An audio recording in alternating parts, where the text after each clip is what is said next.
Hey guys, and welcome back to the Commander Insight. Today I'm going to be doing a deck tech showcase for my Liesa Shroud of Dusk deck.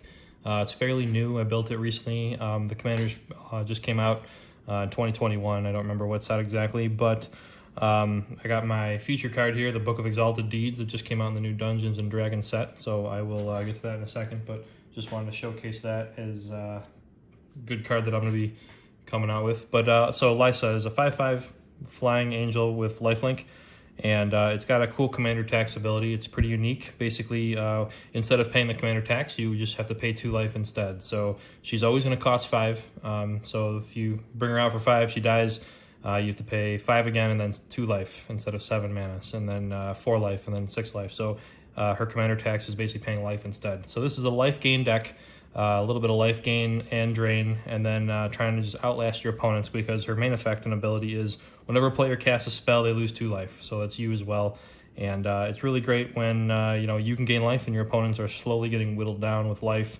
Anything that they do that they cast is going to cost them life while you're gaining life back. So really good card. She's a 5/5 with lifelink, so just right there you can gain life back off of her. So let's get into the deck. Starting with lands, I run 33 lands, 10 plains. This is a little bit more swinging in the white than black, so we run more plains than swamps. We run 10 plains and 8 swamps. So that's it for the basic lands. Then we run Urborg, Tomb of Yawgmoth, Cabal Coffers, Command Tower, Caves of Koilos, Concealed Courtyard, Tainted Field, Bright Climb Pathway, Isolated Chapel, Godless Shrine, Shrine Shadow Snarl, try saying that 5 times fast, Vault of Champions, Orzhov Basilica, a Reliquary Tower for infinite hand size, and then I like to run Temple of the False Gods. It is a little bit of ramp. It is useless in the first 4 turns, but after that it's pretty good. So moving into artifacts, we run a Soul Ring, we run an Expedition Map to search out the lands, we run Talisman of Hierarchy, Orzhov Signet, Arcane Signet, for protection, Swiftfoot Boots, Quietus Spike. Creature has Death Touch, and then when it deals damage, they lose half their life rounded up. So awesome card on your commander. Book of Exalted Deeds. This is a great artifact. Basically, you can create your angels when you gain life, and then you can exile it and basically give any angel, which would be your commander in this case, the Platinum Angel effect, which is your opponents can't win the game and you can't lose the game. I don't even know why they'd make this effect. It's ridiculous, but it's there, and therefore we're going to take advantage of it. So awesome card. Aetherflux Reservoir is a win condition. And then Norn's Annex. This card is pretty good. It definitely comes in handy. It helps whittle opponents down. They're either just not going to attack you, or they're going to lose life when they do. So, moving into enchantments, we run land tax for helping us get lands to the hand if we fall behind. Blood Chief Ascension for life gain and drain. Kaya's Ghost Form for basically a free reanimation on our commander. Greater Oromancy for protection on our enchanted creatures or our enchantments overall, because we do run a lot of good ones that people are going to want to destroy. Blind Obedience, great for Extort, great for coming in, basically having things come in tapped. Duelist Heritage, which is a good politic card. You can give anything double strike, including your own commander. Ghostly Prison for pillow forting. Phyrexian Arena for draw. I like to run Dark Tutelage also for draw. Normally you hit lands, sometimes you hit bigger things and you lose life, but it's a life gain deck, so at the end of the day it's really not that big a deal. Necropotence, best draw on the deck for sure. Smothering Tithe, another good mana generator. Exquisite Blood and Sanguine Bond. They are a good combo to basically instant win, and that's why we run enchantment protection as well. We run 1 Planeswalker, Sorin Markov, make your opponent's life 10 or take over their turn. Getting into the sorceries, we're going to run 1 Bone Shards. It's good for targeted creature and planeswalker removal. We run Unearth. It's a reanimate for 3 mana value or less creature. We do run enough of those that makes it worth it. It's also got Cycle if we don't need it. Diabolic Intent. It's a demonic tutor, but you have to sack a creature as well.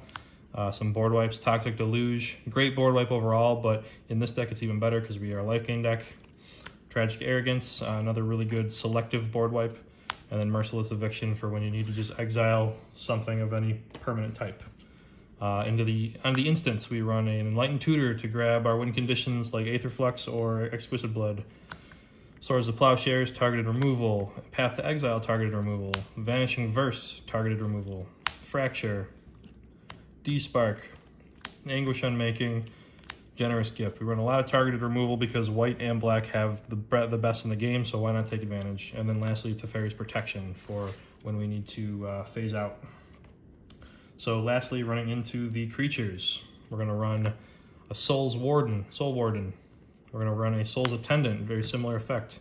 We're going to run a Serra Ascendant, broken card, and definitely was misprinted in how they worded it. It should probably say if you have 10 or more than your starting life total instead of 30 life. So it's a one mana drop lifelink for a 6/6 flyer. Not even fair.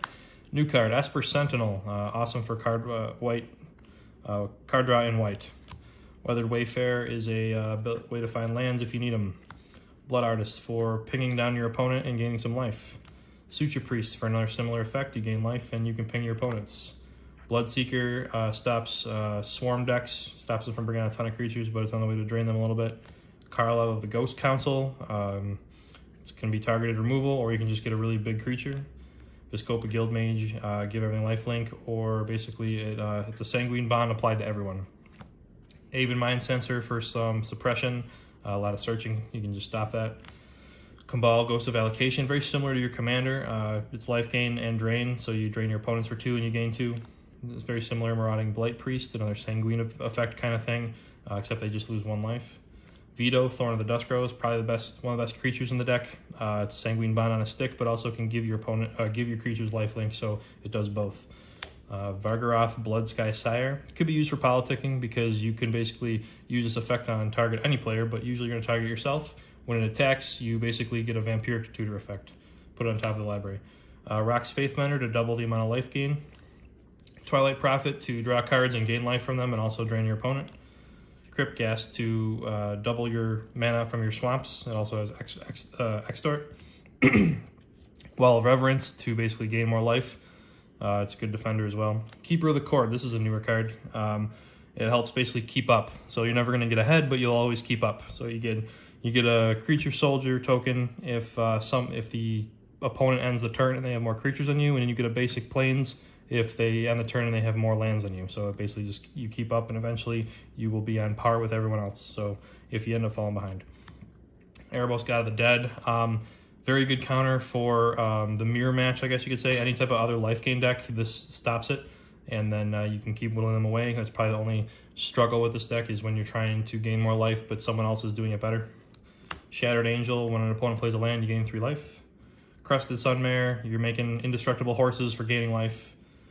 Deathbringer Liege, support for the colors, as well as can destroy creatures. Wandering Archaic, create copies of sorceries at instance that your opponents play, so really good card there. Divinity of Pride, another big beater. If you have 25 or more life, is an 8/8 flying lifelink.